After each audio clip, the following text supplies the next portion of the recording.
dumela sa mogang Hlapho ntate ke na sebang ko shebile maoba mona ha ntso ngola noma ka penselanyana eno ya hao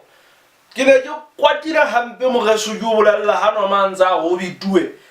ke rena noma o bitue jwang ke bona ile yena ntsa beta ngwana le mo ditshiletseng mo a balangwane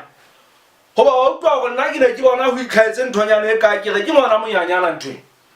banna ke tlo fumana ha mogao go bana nthwena ke motho wa moholo wa tseba mogeso ke o bolelle ke o shebile monna ke yana se ke bona dinepe tsa hao tse ngata le basadi ba fapaneng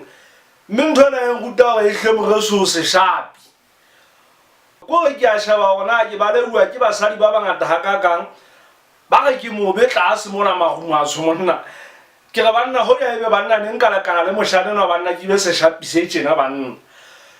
jale ntho nngwe e nlekileng ka go fetisisa ke tlotla ke tlhotlhela qoswa ke qosa mmuso wa South Africa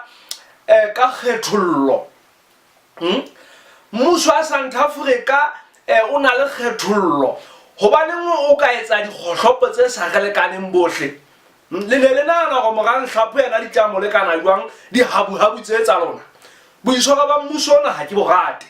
ke tlo hlahlela nyewe be ke tla nyena monna eso ke a o ke lwanela ditokelo tsa ha Morena Hlapho